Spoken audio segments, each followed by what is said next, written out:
आदाब आलम पैगाम पर आप सभी का इस्तकबाल है। मैं आरिफ हसन और मेरे साथ आज प्रोग्राम में शरीक गुफ्तगू रहेंगे जनाब अब्दुल वाहिद हाशमी साहब, जो कि रिसर्च स्कॉलर है अमेठी यूनिवर्सिटी में। भाई साहब, प्रोग्राम में आपका बहुत बहुत बहुत स्वागत। बहुत शुक्रिया। नाज़रीन, आज जो हम बात करेंगे वो बात करेंगे ईरान और इसराइल के बीच चल रही जंग के बारे में। उसके अंदर सीज फायर हो चुका है। सीज फायर क्यों हुआ, किन शराइत पे हुआ, या किसकी मजबूरी थी, ईरान की मजबूरी थी या इसराइल की मजबूरी थी। और जिस वक्त रात में इसमें जो खलीजी ममालिक हैं, खाड़ी के देश हैं, इनके अंदर जब अमेरिकन बेस पर ईरान ने हमले किए तो उसके बाद फौरन ही उसके कुछ ही घंटों के बाद सीज फायर का ऐलान हो गया। लेकिन हमने देखा कि सीज फायर के ऐलान होने के बाद भी ईरान लगातार उस लास्ट मोमेंट तक हमले करता रहा और इतने खतरनाक हमले किए आखिर में। तो अगर आप उसके बारे में सोचें, जो इजरायली मीडिया बता रहा वो करीब 12 लोग हलाक हुए वहां पर, और जो नुकसान हुआ वो तो देखने काबिल है तमाम। तो सबसे पहला सवाल यही है भाई साहब आपसे इस बारे में कि सीज फायर के लिए आखिरकार मजबूर कौन हुआ, क्यों हुआ, कैसे हुआ सीज फायर। ये सडनली एकदम 12 घंटे के अंदर क्या ऐसा मामला हुआ जो कि सीज फायर डिक्लेयर हो गया। ईरान के जो वजीर खारजा हैं अब्बास अरागची, जी। जब वो रूस पहुंचे हैं और रूसी सदर व्लादिमीर पुतिन से उनकी मीटिंग हुई है, तो उस मीटिंग के बाद ही जो है इस तरह की खबरें गर्दिश कर रही थी। और अमेरिका का एक बहुत ही एक मोस्ट रेस्पेक्टेड जर्नल है वॉल स्ट्रीट जर्नल, जी जी जी। उसमें जो है कुछ खबरें नश्र होने वो सामने आनी शुरू हुई कि वो तो कल ही आ इसराइल गई ने, थी शायद। जी हाँ, तो उसका जो है मतलब एक तरह से पस मंज़र यही है जी।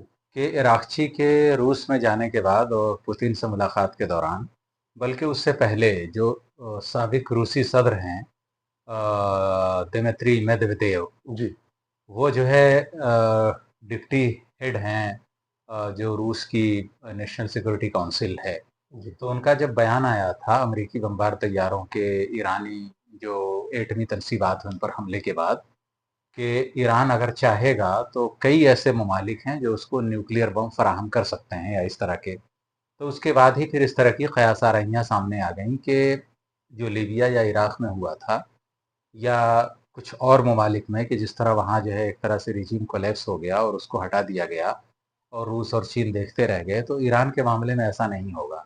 तो वो जो बयान था वो किसी सड़क छाप आदमी का नहीं था। एक साबिक़ रूसी सदर और जो इस वक्त जो है एक डिप्टी हेड है जी। रूस की नेशनल सिक्योरिटी काउंसिल का, तो उसका ये कहना कि अगर ईरान चाहेगा तो बहुत सारे ममालिक हैं जहाँ से उसको न्यूक्लियर हम जो और है वैसे भी वो सब इमदाद देंगे। मिल ही रही थी। तो और इसके अलावा चीन के मुतअद्दिद कार्गो प्लेन्स वगैरह अभी जो है कल भी लैंड किया चीन के कुछ प्लेन्स ने। जी। तो इन सारे जो है डेवलपमेंट्स ने, ख़ास तौर से जो, तो कुछ लोग बता रहे हैं कि चीन के जो भी कार्गो प्लेन आ रहे थे तो उनके अंदर इतना मवाद था केमिकल का वो, कि जो मिसाइल फायर किया जाता उसमें जो केमिकल या मटेरियल यूज़ होता वो है, सब। जी। तो तकरीबन जो है जो कल खेप आई है, तो बहुत सारे जो माहिरीन हैं तज्जिया निगार हैं उनका ये कहना है कि तकरीबन 250 से 300 मिसाइल फायर करने का वो मवाद उसके अंदर था।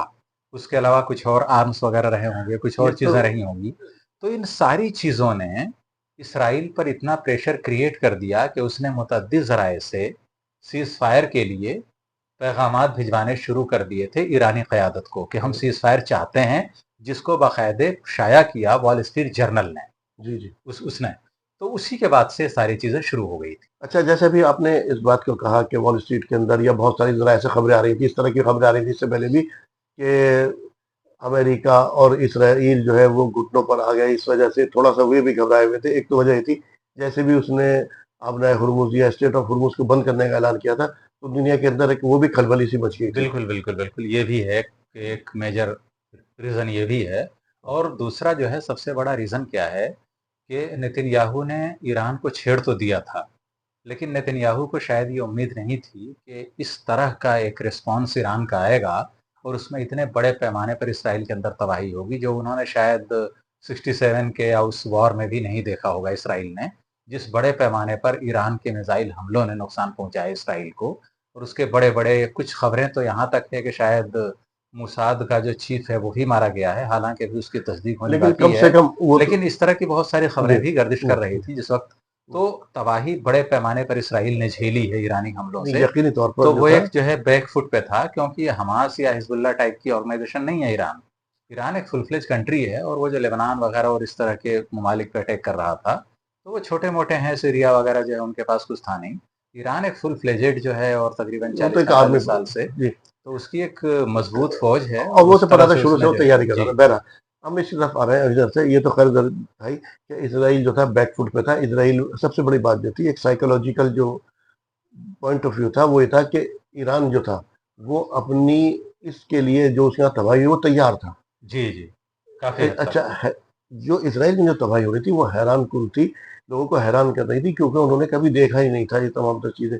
एक होकर के एक अवाम का दबाव, बिल्कुल। अब कुछ पिक्चर तो ऐसे ही कि गजा के अंदर हाइफा या तेल अवीव और जो दीगर शहर है, उसके अंदर कोई फर्क नजर ही नहीं आ रहा था। बिल्कुल इस बिल्कुल। तरह की चीजें, तो इस तरह की बर्बादी के लिए तैयार नहीं था। लोग वहां से छोड़ छोड़ के जा रहे थे, अब शायद कोई इन्वेस्टमेंट भी ना करे जल्दी से। जी तो जी। ये जो चीजें, तो आपने जो बताया सवाल, लेकिन एक सवाल और उठता है इसके बारे में कि आखिरकार वेस्ट ने, मैं वेस्ट की तरफ बात कर रहा हूँ, वेस्ट ने, इसराइल ने, जो खास तौर से वेस्ट की बात कर रहा था, अमेरिका और वेस्ट, जो कि अभी तक अरबों को डरा रहे थे, किसका डर दिखा रहे थे? ईरान का।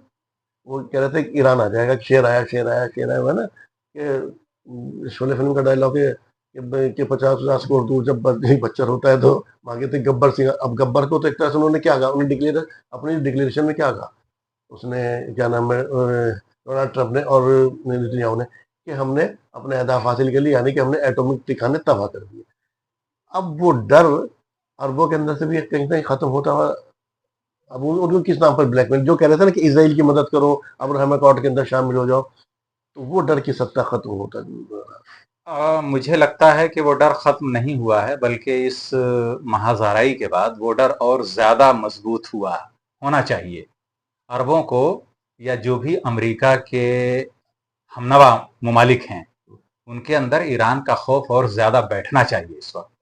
देखिए, सीज फायर जो इफेक्टिव अचानक जो ऐलान करना पड़ा ट्रंप को, एक तो ट्रंप की यह ख्वाहिश है कि एक तरह से जैसे लोग है। नोबेल बोलते हैं प्राइज। नोबेल प्राइज, कि भाई फौरन हर चीज का ऐलान मुझे ही करना है, जैसे भारत पाकिस्तान के दरमियान वो जो कशीदगी थी, तो उस पर फौरन आना ट्विटर पे। तो ऐसे ही आप देखिए कि कतर के ऊपर जैसे ही अटैक किया, वो बेसिकली कतर के ऊपर अटैक नहीं था। कतर में अमरीकी जो बेस्ड है उसमें, बेस है, और बेसिकली अमेरिका का जो बेस है वो पूरे खलीज के अंदर समझ लीजिए कि सबसे बड़ा सबसे, देश है वो। जी, सबसे बड़ा बेस है, और वहीं से कंट्रोल होता था सब। तो वहां पे जो उसने मिसाइल मारे हैं, तो ट्रंप का जो ट्वीट है उसमें ट्रंप ने बोला है कि मैं ईरान का इस्तकबाल करता हूँ, खैर मकदम करता हूँ कि उसने हमें पेशगी इत्तला दी। देश के तरह। तो इसका मतलब कि ईरान ने बताया होगा, या नहीं, फिर रूस के जरिए से नहीं नहीं, उन्होंने खुद ये कहा, उनके जो जी फॉरेन मिनिस्टर ने कहा कि जी हमने बता दिया था, जी अमेरिका को भी, जी। कतर को भी हमने इत्तला दे तो दी थी। इसलिए जो है, तो ये सब जो है, और सिर्फ उस पे तो कतर प्रेशर में आ गया, क्योंकि कल के जो विजुअल्स हैं अगर आप ये एक देखें, बात कहें कि कतर खत प्रेशर आपने कहा, या ये एक वो अलार्म था उन लोगों के लिए कि जो भी कोई इजराइली अमेरिका के साथ खड़ा होगा, हम उनको बख्शेंगे नहीं, नहीं, इसका बिल्कुल बिल्कुल, एक, यही बात है जो आप बोल रहे हैं, बिल्कुल यही बात है। और सऊदी अरब डरा हुआ था, मुत्तहदा अरब इमारात डरा हुआ था कि भाई उनका क्या होगा, कुवैत डरा हुआ था, बहरैन सहमा हुआ था, क्योंकि अगर कतर पर जो है मिसाइल दाग दिया है ईरान ने, तो फिर सऊदी अरब वगैरह, मतलब कुछ बैद नहीं था कि वो सऊदी अरब में नहीं दागेगा ईरान। तो जो भी अमरीकी जो है ठिकाने हैं यहाँ पे, जो भी बेसिस हैं, तो वो सारे के या सारे कोई थे। इसका तो अगर एलाइड इसीलिए बनने जो की है, कोशिश करेगा, वो सब खतरे में। तो इसलिए जो है, क्योंकि जैसे ही मॉस्को में व्लादिमीर पुतिन से बात हुई है राखची की, तो वो जो विजुअल था, और उसके बाद जो ज्वाइंट स्टेटमेंट जारी हुआ ईरान और रूस जी का, जी। हाँ, तो उसके बाद ईरान इतनी मुस्तहकम पोजीशन में था कि पूरी दुनिया, और खासतौर से जो अमेरिका के हमनवा ममालिक है उस पूरे खित्ते के अंदर, मशरिक वस्ता में, और खलीजी ममालिक खासतौर से, तो ये जो है बिल्कुल डर गए थे कि भाई ईरान के बैक में अब रूस आ गया है खुल उसने करके। खुल के कहा था तो कि हम, अब जो जो है चाहिए हमसे लो। तो अब जो है ईरान रुकने वाला नहीं है, और अब ये मजीद कशीदगी बढ़ेगी। तो असल चीज ये है, देखिए, दुनिया का ये जो मौजूदा निज़ाम है, जी हम ये नहीं कह सकते कि जो पूंजीवादी निज़ाम है, कैपिटलिस्ट सिस्टम जो है, ये सिर्फ जो है अमेरिका का है। ऐसा नहीं कि रशिया नहीं है, चीन नहीं है, इन सबका सिस्टम वही है, ये सब कैपिटलिस्ट हैं। तो क्या, लेकिन फर्क ये है कि चूंकि उनके मफादात अलग अलग हैं, तो एक मगरिब का है, और एक जो है आप समझ लीजिए कि जिसको हम बोलते हैं ग्लोबल साउथ या थर्ड वर्ल्ड के कंट्रीज। जिसमें तो हम आते हैं। उनको कौन लीड कर रहा है, तो उसको चीन और रूस उसके लीडर हैं। और जो वेस्ट है उसका लीडर जो है उसकी क़यादत अमेरिका के हाथ में है। तो ये जो है तो एक तरह से क़यादत की वो है कि भाई अब जब मुतअद्दिद कायदीन हैं तो सबका फिर कॉन्फ्लिक्ट ऑफ इंटरेस्ट है कि भाई फिर जो तो अपने इतने अपने सारे वसाइल हैं कैसे कैसे करें। तो बेसिकली ये जंग उसकी है, ऐसा नहीं कि नहीं, हम ये मान लें कि ये कैपिटलिस्ट नहीं है रूस वाले या फिर चीन अरे वाले, वो सब सिर्फ आदमी, हम हर एक अमेरिका आदमी अपने अपने कैपिटलिस्ट है। मफाद की खातिर जी आता है और किस हद तक आता है वो जी अपनी हदूद अपना आप जानता है। अब मैं आगे सवाल ये कर रहा हूँ, अब ये इसके अंदर जो हुआ, तो एक तरह से इसराइल के ऊपर या एक तो ईरान की साइकोलॉजिकल जीत हुई, ये तो आप मानेंगे, क्योंकि जी जाहिर सी जी बात जी है बिल्कुल। वहाँ की आवाम वो मरने को तैयार थी और इन्हें जिंदगी प्यारी थी, और ये लोग इसके आदी थोड़ी थी, ये तो कभी कभी आधे घंटे के लिए आ गए भाई आप देखिए और कि अब कई कई दिन रहना पड़ जिस रहा था। रिजीम चेंज की बात अमेरिका पहले कह रहा था, ट्रंप के अगर आप इब्तदाई बयानात देखें सब लोग कह तो रहे थे। ट्रंप ने फौरन बोला था कि भाई, और उसका एक ट्वीट आया था बम्बारमेंट के बाद कि मेक ईरान ग्रेट अगेन, हाँ। MIGA। हम्म।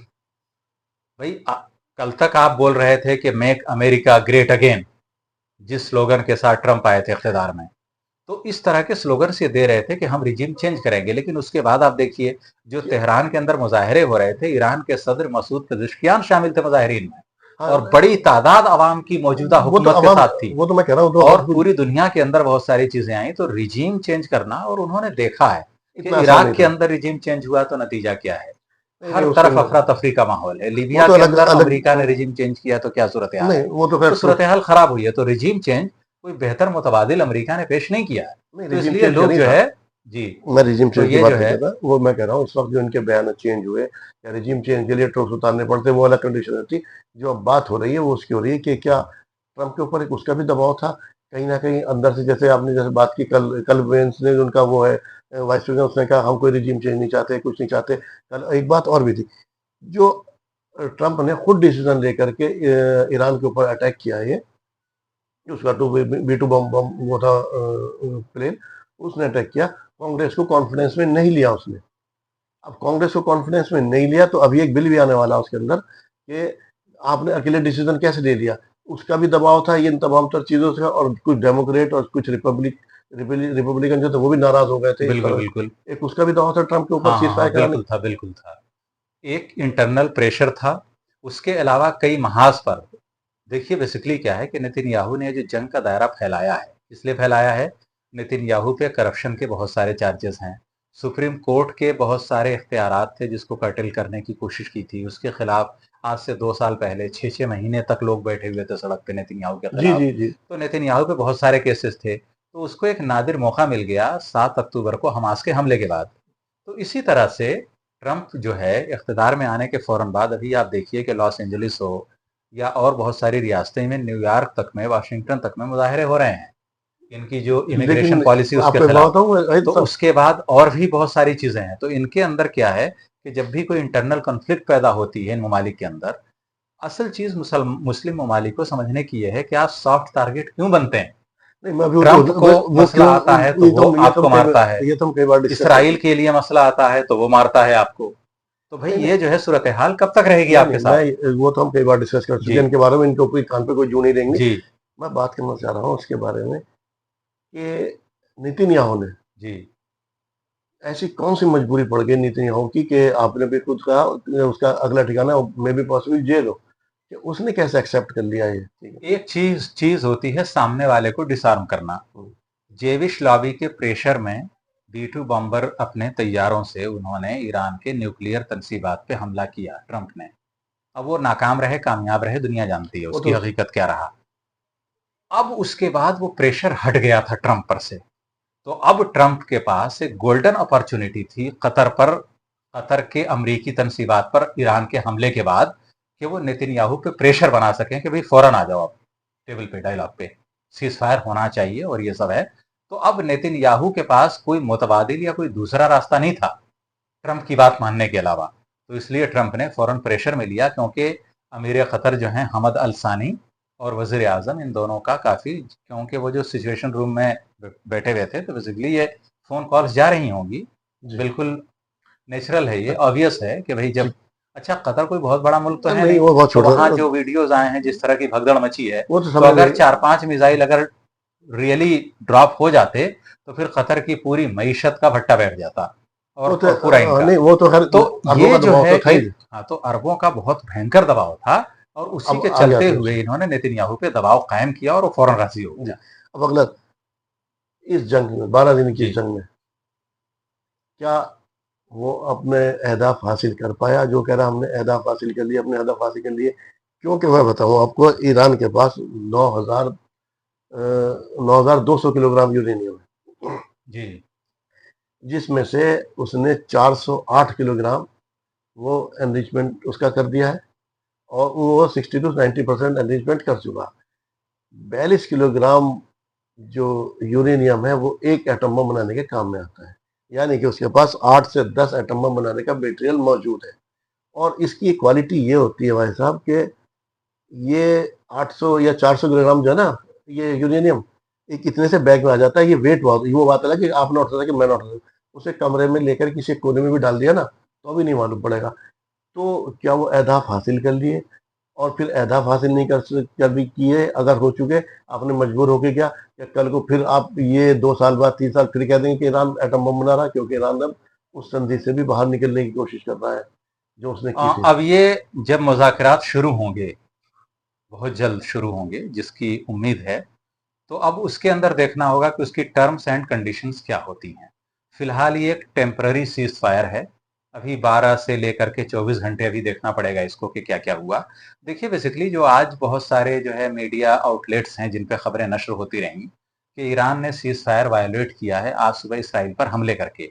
बेसिकली हुआ क्या था कि कल जब ट्रंप ने सीज फायर को अनाउंस किया तो उस वक्त तेहरान और उसके आसपास इसराइल ने काफी जम करके बमबारी की है। तो जब इसराइल ने बमबारी की है तो उसका जवाब ईरान को देना था। तो ईरान ने जवाब दिया है और बाकायदे ईरानी वजारत खारजा का और ईरान की जो मिलिट्री है उनका बाकायदे बयान आया है कि चूंकि इसराइल ने शुरू किया था, खत्म हमें करना था, तो हमने अपने तरीके से खत्म किया है, तो आखिरी बार हमने किया है। इसराइल रिटेलिएट करना चाह रहा था उसके बाद, लेकिन फिर ट्रंप ने रोक दिया कि नहीं अभी रुक जाओ, तो उसकी वजह से इसराइल ने रोक दिया है। तो अभी ये देखना होगा कि ये अभी 24 घंटे बहुत ही अहम है जी। कि ये क्या ये 24 घंटे तक भी ये बरकरार रह पाता है ये।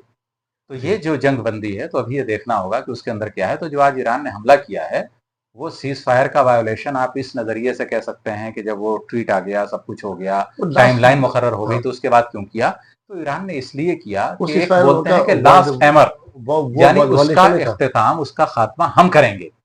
हाँ, वो तो लास्ट। उसके बाद जो है तो ईरान की मिलिट्री ने जो बहुत सारे विजुअल्स डाले हैं बाद में अटैक के बाद, तो इसराइल पे जो आज हुआ है मॉर्निंग में, तो उसके बाद जो बहुत सारे विजुअल डाले तो उसमें उन्होंने यही लिखा कि आखिरी जो है वो आखिरी, आखिरी बार हो। आखिरी वार हमारा है। तो ये शायद। जो है एक जंग का नवैयत है। तो मतलब अब तक जो इसराइल करता था लेबनान वगैरह में कि जंग बंदी कर ली, उसके बावजूद बमबारी करता था, लोगों को मारता था, तो अब की बार ईरान ने बिल्कुल टिट फॉर टैट बिल्कुल इसराइल को उसी के अंदाज में जवाब दिया है कि देखो तुम जो है इसके जो है मुस्तहिक मतलब हो। इसी जी। मुस्तक, हकीकत बात ये थी, एक वो जो इस रीजन के अंदर एक हवा बना रखा था, एक इसराइल का, इसराइल है इधर, इसराइल मार रहा था इधर ईरान का। एक तो इसराइल का वो जो हमने अपने ऊपर बना रखा था कि नाकाबिले तस्वीर है, वो किला कमा हो गया इसराइल का।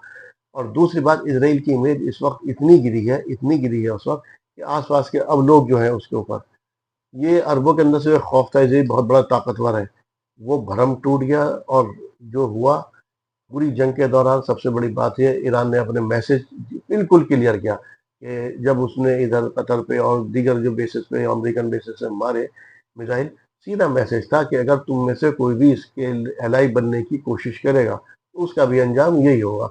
वो एक सिंबॉलिक पैगाम था और कुछ नहीं था। दूसरी बात, जो आखिरी वार क्या वो हम करेंगे, शुरू तुमने किया, आखिरी बार आखिर हम करेंगे, वो ईरान ने लास्ट मोमेंट पर भी दिखा दिया। रही बात उसकी, उसके यूरेनियम को नुकसान पहुंचा या नहीं पहुंचा, ये तो खैर वक्त ही बताएगा, वो तो मना कर रहा है। लेकिन इन्होंने अपनी, जिसे कहते हैं, मुंह छुपाई के लिए या कुछ सेविंग के लिए, अपनी फेस सेविंग के लिए, ये जरूर कह रहे हैं हमने अहदाफ हासिल कर लिए। ये वो इसराइल है जो बार बार सीज फायर तोड़ कर गजा के अंदर आज तक निहत्थे बच्चों को मार रहा है। जब इस पर पहली बार इतने कारी जर्ब लगी है कि वाकई तिलमिला रहा। अब ये सीज फायर कायम रहता है या नहीं रहता, इनकी फितरत के अंदर है धोखा देना, किस वक्त ये क्या कर जाए कुछ नहीं कह सकते। लेकिन हाँ, फिलहाल एक बात ये तो जरूर तय हो गई कि जो वर्ल्ड ऑर्डर इसने यूरोप में कायम किया था, उसको कहीं ना कहीं ईरान ने चेंज करने की कोशिश की है। अब ये चेंज होता है या नहीं होता, ये हमें देखना होगा। फिलहाल प्रोग्राम में शमूलियत के लिए भाई साहब का बहुत बहुत शुक्रिया। बहुत बहुत शुक्रिया आपका। तो नाज़रीन, इसी के साथ आप मुझे भी दीजिए इजाज़त। आदाब।